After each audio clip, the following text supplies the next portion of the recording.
আসসালামু আলাইকুম ওয়া রাহমাতুল্লাহ নাহমাদুহু ওয়া নুসাল্লি আলা রাসূলিহিল কারীম আম্মা বাদ। প্রিয় দেশবাসী, যাকাত সম্পর্কে যাকাতের বিভিন্ন দিক নিয়ে আলোচনা চলছে।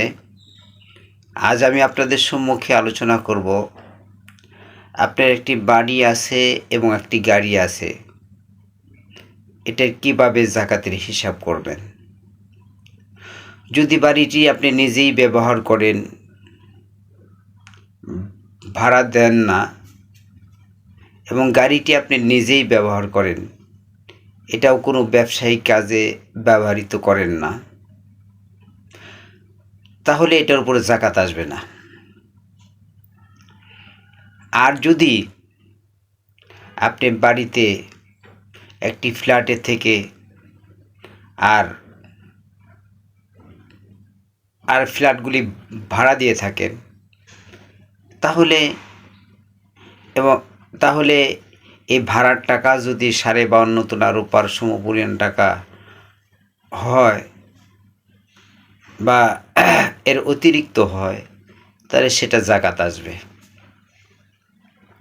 আর গাড়িটিও যদি আপনি নিজে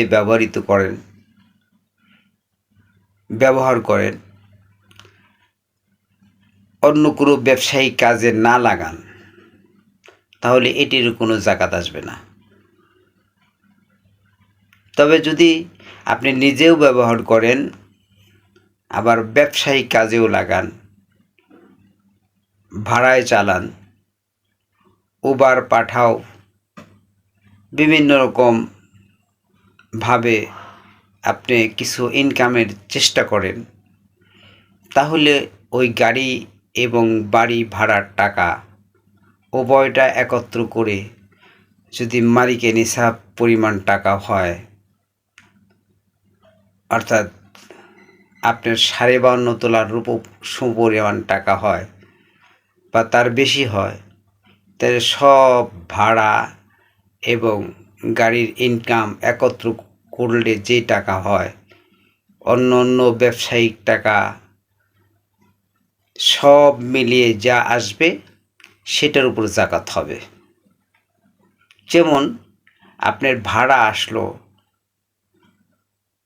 1,00,000 টাকা,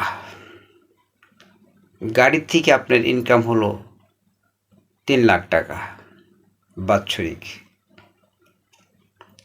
অন্য অন্য ব্যবসা বাণিজ্যর মধ্যে থেকে আসলো আপনার 5,00,000 টাকা, তাহলে সব মিলিয়ে যেই টাকাটা হবে, এই সম্পূর্ণ টাকা হিসাব করে যা হয় তার 40 ভাগের 1 ভাগ যাকাত দিতে হবে।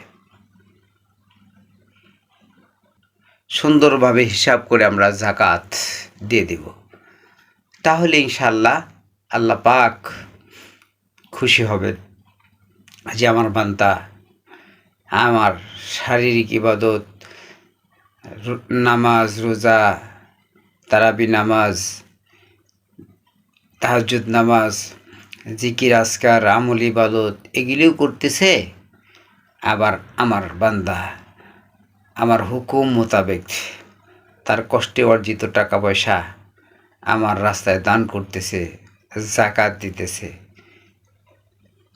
তখন আল্লাহ পাক খুশি হয়ে আমাদের সমস্ত গুনাহ মাফ করে দেবেন। আসলে প্রকৃতপক্ষে ধনী মানুষের জান্নাতে যাওয়া